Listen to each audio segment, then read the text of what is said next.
The South Park is widely considered to be one of the best animated shows ever.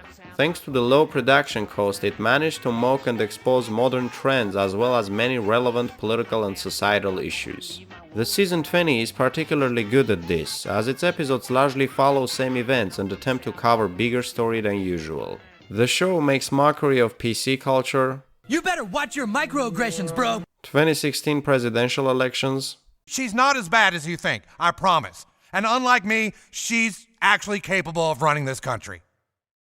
My opponent is a liar and he cannot be trusted. The detrimental effect that social media has on modern society. Look at them, Martha. Do you see them? What are they? Lost souls who have quit Twitter. Damned to just wander the earth and hang out and stuff. And of course online trolling, which I may address in another video. You called my daughter R2-D2. You know how long I've waited for this day, you son of a bitch? But the issue I wanted to talk about and ponder a little bit is much simpler and yet more fundamental: tribalism and gender wars. So basically, an online troll with the nickname SkankHunt42 trolls and harasses girls on school message board. It becomes a bigger deal after one of the female students quits Twitter. I love how the show compares quitting social media with suicide. Anyway, naturally everyone thinks that Eric Cartman is the troll because he's the biggest asshole in the school. Relationship between boys and girls becomes tense, so in order to avoid big-scale conflict, boys decide to take the matter into their hands. They lure Cartman to the woods and viciously break his stuff so he won't get online in this bothering scene that hints to a homicide.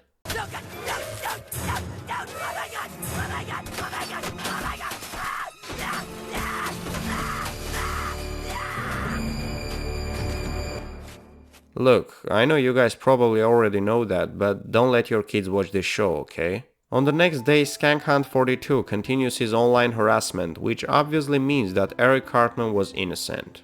So the girls are still unhappy and they decide to go full on and use their biggest weapon. They all break up with their boyfriends and we end up seeing this hilariously dramatic scene.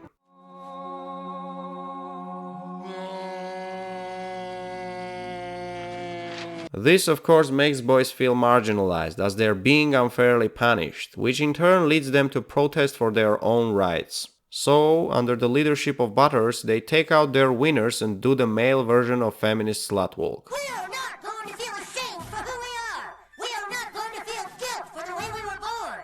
Winners out! Winners out! Don't let anyone tell you you're somehow less because you're a boy! As a result, we end up with a war between boys and girls. Both parties try to pose as victim and blame the other group for all their problems. Now, because of the actions of one sexist, bigoted, racist troll, Yeah! we have a gender war on our hands!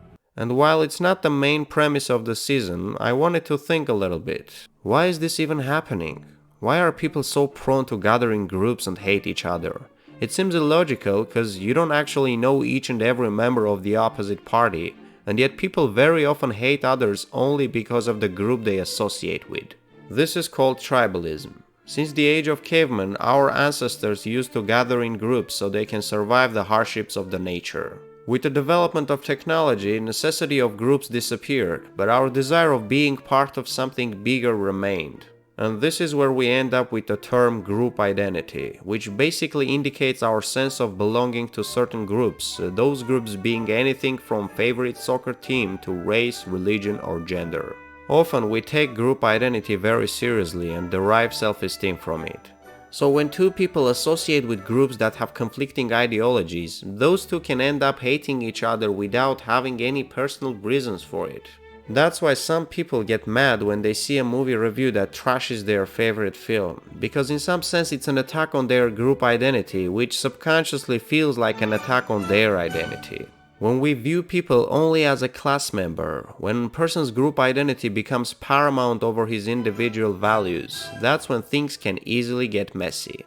You can ask Soviets if you don't believe me. During Stalin's reign, millions of farmers and landowners were prosecuted and sent to Siberia because Soviets simply believed that anyone who amassed certain amount of wealth has to be either liar or thief. It was a dangerous generalization that led to famine and cost tens of millions of lives.